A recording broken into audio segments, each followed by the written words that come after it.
Good evening, everyone, and welcome to this month's Deep Dive. I was looking at a verse out of Romans chapter 12, verse 10, and let me just start us with that this evening. Romans 12:10, Paul says, "Love one another with brotherly affection. Outdo one another in showing honor."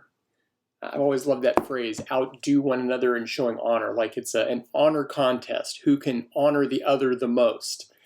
This idea of loving one another, caring for each other, is so central to the body of Christ that we're not just called as individuals to follow Jesus, but to follow him in caring for each other. I think this past year, as we have all been living through the pandemic, we have become aware like never before of how important one another are, how much we miss each other if we can't be together, and when we do have needs, how much we need others to come around and support us. So I thought that this evening I would give you a little deeper look into some of the care ministries, some of the very practical ways that are set up within our church to care for one another. And so I'll just invite you to listen in on a couple of Zoom conversations I had with people in our church who are busy about caring for one another. Well, I thought I would give everyone a bit of a behind-the-scenes look at Care Ministries here at DCC. And so I've asked a few folks to join me. There's going to be one other conversation that we have to record separate from this one just because schedules didn't line up. But I've invited for Charles and Christina Norman to join us. Charles heads up our Benevolence team ministry. Christine is heading up our card ministry. We'll talk more about that in just a minute. Tara Clark, who heads up our flower team. And then Colleen Price, who heads up everything else. No, actually, Colleen is our office manager, and there are several people that work with her on different areas of caring for our church body. And so she's going to outline some of those things for us as well.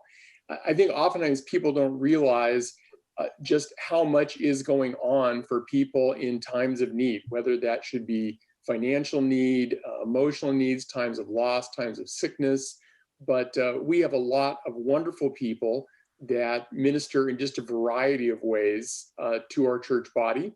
So hopefully, listening to these interviews, you'll get a little better sense of what's going on and maybe ways that you'd want to be involved, because these guys head up teams, but they're not the whole team. It takes all of us together using our gifts. And so perhaps this will give you some ideas of places that you could serve and use your gifts as well. So I think what I'll do is on my screen, I'm going to start at the far right here. And Christina, that means you're up first. Okay. And you kind of got a new ministry started here just a few months ago, didn't you, with this card ministry? What is that all about? Well, the card ministry was happening in the past, but I kind of stepped up and I wanted more people to feel the love of Christ through the written word. It is a rare thing to receive a card, a handwritten card, mail, that's not via email or texting, sharing either sympathy or encouragement or caring for them. It's on my heart. I love making cards and I need some place to give them. And that's how card makers are. We like to make cards. And so there needs to be a place to give them. Yeah, in fact, I'm going to case in point, just a couple weeks ago here, all the pastoral staff, I'll show off some of your work. All the pastoral staff were given some blank cards that we could send out, which is great because I do send cards out. And so I often am buying some cards to keep on hand. And now your team has provided the pastors with cards to send out, which has been great. Yay. You actually just sent out a little report that I saw. In fact, I think in my DCC, the Thursday Almost Live broadcast, which aired actually today, this is March 4th that we're recording this segment, but I talked a bit about how many cards you guys had sent out just in January and February. Do you remember what the numbers are? No. I write it down and send it out, and that's all that I remember. I think I saw that you sent like 120 cards in January and another 47 in February. And I don't think that counts the ones you gave to all of us. So you guys are doing a great job. So yeah, we have two groups of ladies. We have ladies that like to make cards, and then we have ladies that like to send cards. And it's a great ministry that people can do from their own homes. We have a lot of crafting ladies in our community, so we're very grateful for that. Can I just share a story that we talked about today about the card ministry? And this is an encouragement for whatever ministry you're a part of. Send a card to somebody, and it wasn't even me that sent it, but sent a card to somebody and their church family member. They received the card, were encouraged by the card, and then they had someone come to their house and they noticed the card and they said, "Oh, where'd you get that card? Tell me about that card." And that person was able to share the gospel with that person just because they asked a question about a card sitting on their counter. And that is happening with every ministry that we're involved in. We think we're not really doing much, or we're just in our own, wheel well. We're doing what we like to do, but everything matters and everything impacts, and God uses it all. So it's very encouraging no matter what ministry we're a part of. wow, that is a great story. Great story. Well, so for people that are into cards, card making, or card sending, get hold of Christina, talk to her about that. Yes, because we get together every month to make cards, or people do it from their own homes, and then people send out cards every month. Yeah. Good deal. Charles, let's talk about benevolence ministry a little bit. What is that? What do you mean by benevolence ministry? Well, benevolence ministry is a helping ministry that DCC has, where the church is very aware of is that there are people in needs. It really comes out of the book of Acts and how things were set up to help widows and orphans in need. And so funds were collected and dispersed as needed throughout the body of Christ. And DCC also has a similar ministry set up.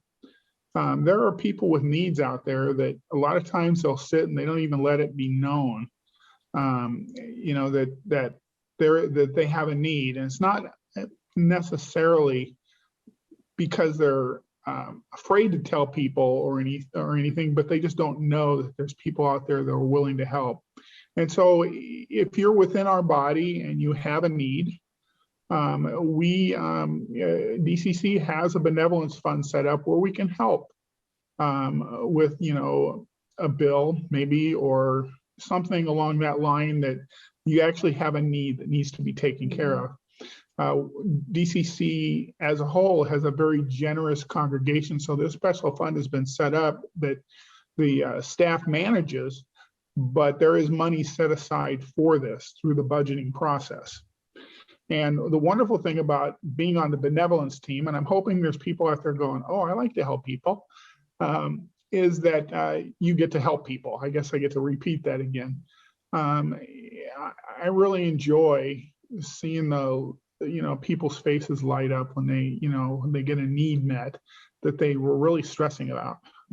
And it's a wonderful to be involved in it. I will say as a side note that we are actively looking for other people to be on the benevolence team. So we'd ask that if it sounds like an interesting ministry to you, and it's basically helping people in need, maybe you might talk to Tim or somebody on the staff and let them know that's something you're interested in. Pray about it. Yeah. And, people, if folks have had involvement with these kinds of ministries, there's kind of a difficult side to this, in that churches often become magnets for, people that are users, people that work the system.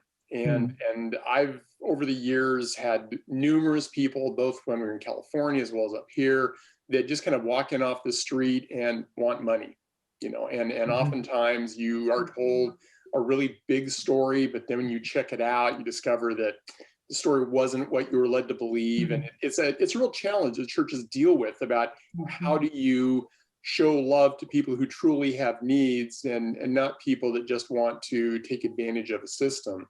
And so we've put in place to try and help deal with that, a policy that our benevolence ministry will provide assistance to those who are a regular part of DCC or those who come to us through a referral from someone who is a regular part of DCC.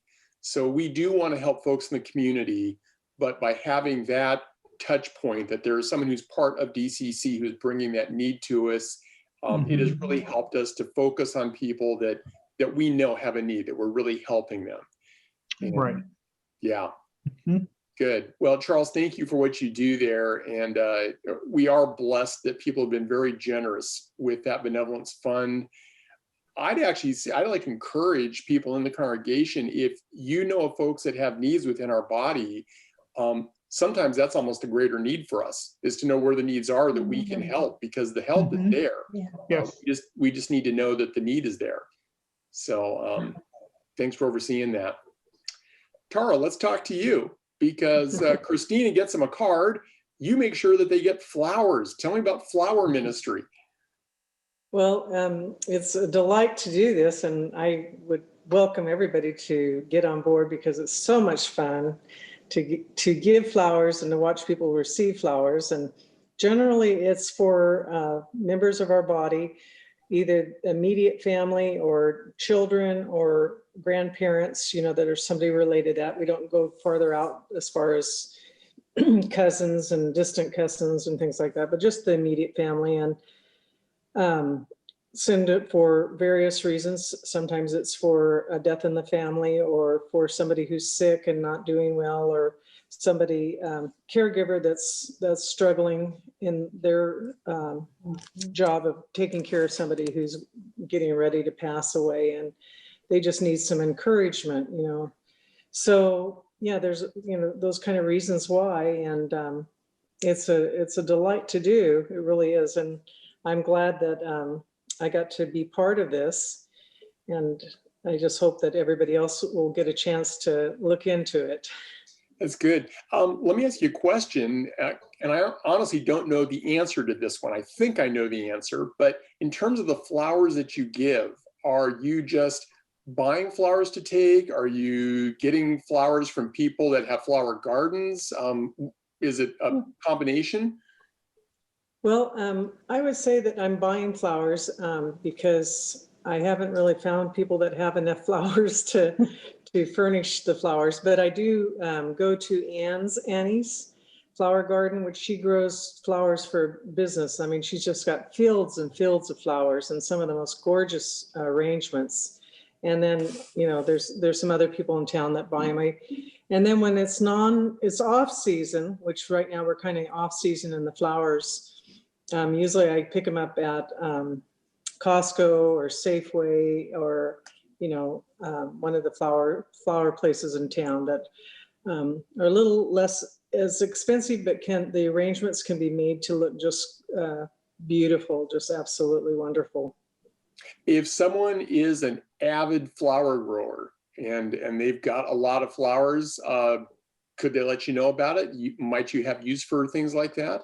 Yeah, and also if you have any vases, or anybody has vases that they would like to, how we kind of stockpile vases from flowers that we get over a period of time, we could sure use a lot of vases, and that would save on the expenses as well, because we can pull out some vases that we can pick up and use, and then, recycle the vase with another glorious bouquet in there.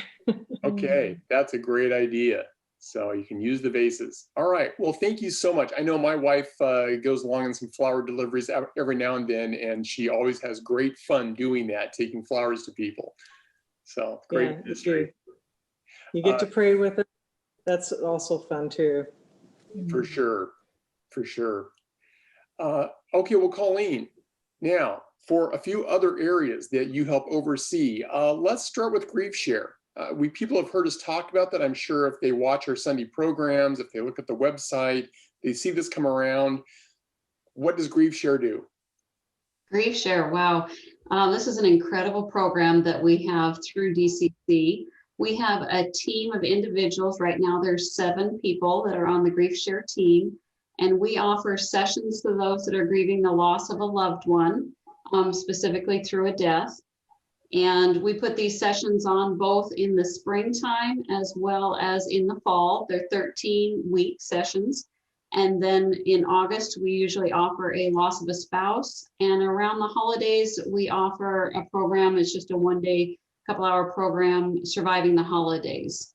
And so whenever we hear through the church office that someone has lost a loved one of our members of our church family, then I reach out to them. We send them information about Grief Share. The other thing we do is we send them booklets throughout the year. There's 4 different booklets, and gives them a little bit of information about grieving and the journey of hope as they walk through that whole process through the year. So those are some of the things we do with Grief Share. And we send those booklets out whether they have actually joined Grief Share or not, correct? Correct, yes. If we hear of someone that's lost a loved one in our church body, then we'll contact them and see if they're interested. Some folks aren't interested, but most of the time they are, and we'll put them on the list. And then Karen Spolster is actually the one that sends those out for us throughout the year. Okay. How about Helping Hands? What does Helping Hands do? Helping Hands really is just an email distribution list. So for us to manage is really easy, but it is such a crucial group. Whenever we have a call come into the office where someone needs help with, it can be anything from going and getting groceries, pulling weeds, a ride to the doctor's office. I never know quite what the need is going to be. Usually they're just one-offs and someone's struggling and just can't do it themselves. And so they'll give us a call, and the Helping Hands team is just a list of individuals, people that have come to us and said, we want to help in whatever it is, in no particular area. Then we'll put them on this list. And when those needs arise, then I just email them out to the group, and people will raise their hand and say, I'll take that need. I can do that one today. So there's not a lot to it. I encourage people that are looking for a place to get plugged in to start serving, to start with that list, because you can review the needs that are coming across. And if you can help, great. And if you can't, well, then you just ignore that one. It just goes on past. So yeah, we get all sorts of requests. I never know what's going to come through, and they all go through to the Helping Hands group. That's great. Yeah. How about the meal ministry? That sounds particularly interesting to me. I love to eat. What's the meal ministry all about? Well, I know we all love to eat, so it's easy to raise our hand and say, yeah, bring me meals. But our meals team, they've been doing this for many, many years. And Susan Carey actually ran this group for the longest time, and we're now running this through the office, just coordinating it. It's a group of folks that have said, we're willing to bring meals to people when they have something like an injury, or if they just come home from surgery. Those are real good examples. And what we'll do is we will send out a request to the meals team, and they sign up for meals, and they will deliver them to the homes. Now, this is something where we'll usually only run it for a week or two. So this is short term. This isn't long term. Say you've got somebody that is elderly and needs to have meals delivered on a permanent basis. This is just if you need it for short term. And they will come 2 or 3 times during that week and bring meals. Quite often they'll bring extra, so it'll last them multiple days. We can stretch it out 2 or 3 weeks depending on the need. Okay. All right. And you can tell as you're listening to this that several of these ministries all dovetail together. You know, a person who has suffered loss in their family is probably going to get a card from the card team. They're going to get flowers from the flower team. They're going to be contacted by Grief Share, and there may be folks from Helping Hands and to come along and help with some tasks and provide some meals from the meal team. So there's a whole bunch of people that begin to work together when needs arise, especially when times of crisis arise. One of the interesting ministries we have is our wood cutting ministry. Colleen, talk to me about wood cutting. This is another ministry that's been going on for a long time. So The men that meet on Thursday mornings for men's Bible study, Bill O'Brien's group, they decided years ago that they wanted to be able to serve our widows in particular with wood in the wintertime and make certain that they were able to heat their houses. And that kind of grew past that. And now there's a group of them. I believe Don Meyer's also involved in that. But there's a group of men that for years, after they get done with Bible study, they go out and they cut wood, chop wood. They have piles of wood. And then whenever a call comes in that someone needs wood, then they take that and they go and deliver it, which it's fun to see. I drive down the road and past that pile of wood every so often when I'm going into town. And I just know the other day that it's dwindled down quite a bit. So they've been out doing some deliveries, it looks like. But it's nice that they're doing that, caring for our widows that need that. And we actually have gotten some calls from people in the community. And if they have extra wood, they will go once in a while and deliver those as well. Yeah, and that's been fun to watch those guys. I mean, they're out there working, splitting wood, but they're having a lot of fun as well. And it's just good visiting. And so if you like splitting wood and you want something to do, you might get hold of Bill O'Brien and see if you could help out with the wood splitting crew. Okay, one more I'll ask you about, Colleen, and that is the prayer ministry. We have a prayer chain, sometimes people call it. How does that work? What does that group do, and how do you get involved with it? Yeah, wow, this group is incredible. So these are the ones that, this is a group of people that have come and said, we want to pray for our church body. So these are our intercessors in prayer. And we will get calls and notifications throughout the week when someone has a prayer request. And I'll just say, if you do have a prayer request, you can either call us in the office or you can get on our website and you'll see a button right near the top that just says pray. Click on that and you can put your prayer request in. That information usually comes through me, and then I'll put it out to the prayer team. Our prayer team keeps that information confidential. And they are just there to pray for the needs of our church body. It's interesting, as those prayer requests come in, I love to see those, not just the requests, but also the updates and how God has answered that prayer. And so if you're one of those that's sending in a prayer request, we love to hear how God has answered prayer. That really buoys up the prayer team, because they love to hear that. They love to see how God is working. But usually they don't hear a lot of feedback. They are just behind the scenes praying for all of our church body. So that's also when those prayer requests comes in, it gives us an opportunity to hear what's going on with our church body. And then we can reach out from there if we feel that there's more of a need and we need pastoral visit. Then I let Tim or one of the other pastors know, and then prompt all of these other ministries, depending on what the need is. But quite often they'll come in, we'll discover what the needs of our body is through those prayer requests. Yeah, sometimes a prayer request turns into flowers, a card, meals, helping hands. So lots of things can grow out of that prayer request. So, well, you guys, thank you so much for taking a little time, more than taking some time right now. Thank you for what you all are giving to help our care ministries happen. Yeah, just thanks for sharing a bit. God bless you, and keep doing it. Thank you. Well, I'm back with another little Zoom interview here with Lois Hetzer. Lois was not able to join us on our first chat, but I definitely wanted us to hear from her about a ministry that she's giving leadership to. And so, Lois, you are now giving leadership to our Care Cabin ministry. And what exactly is the Care Cabin? What we do is we provide products, sundry products to the community and to our church for people that are vetted through the state or the county who have an EBT card. So anyone in our church or in the community who has an EBT card, they've been vetted. So we know that there's a need, and we provide them products that their food stamps do not allow them to purchase. So for instance, what does that include? Laundry soap, toilet paper.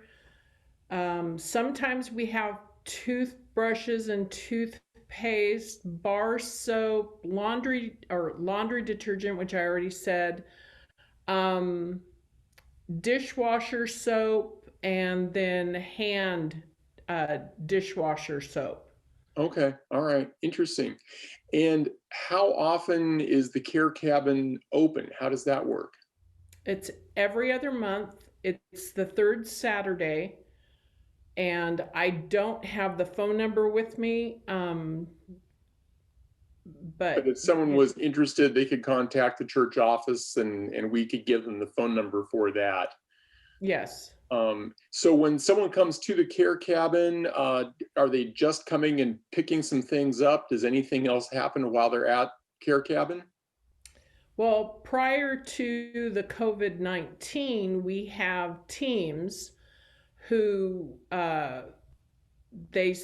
have a form that the client fills out, and we give the team this form, and then we write on the back if they have any prayer requests.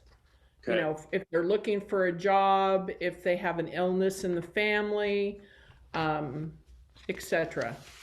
Okay, so they actually have a chance, obviously not right now during COVID, but in more normal times, to meet with some people at the care cabin to talk and be prayed with, in addition to just picking up needed supplies. Yes. So, well, and I guess if someone was interested in helping out with care cabin or in donating toward it, would they just contact you? They can, yes. Okay. All right. And again, if they contact through the church office, we can get them your information. Well, thank you very much, Lois, for taking a few minutes to talk about Care Cabin. It's a great ministry, and it's been going on for quite a few years. Do you know how many years it's been going on? Charlie has been doing it for 11. Okay. And then I don't know how many years Vern Frickholm did it before he handed it off to Charlie. Okay. So it goes back probably at least 15 or more years that we've been involved doing this ministry. Great. Well, thank you very much. You're welcome. Well, I hope you've enjoyed listening in on these conversations, getting a little more glimpse behind the scenes of some of the care ministries that go on here at DCC. Maybe you've heard something that is of interest to you, where you think God has given you gifts or a passion to serve, to love, to honor others. And if so, by all means, get hold of the church office. Let us know. We would love to get you connected in a way that you can minister. Or maybe you're one of those that really could use someone reaching out to you right now. And you've heard something tonight that you've thought, I think I need that. If so, again, please let us know. That the people that serve in these areas of ministry, they do it because they want to serve. And if you need that encouragement, they would be delighted and honored to be able to encourage you. Hope you've enjoyed this time. Trust you have a great evening. God bless.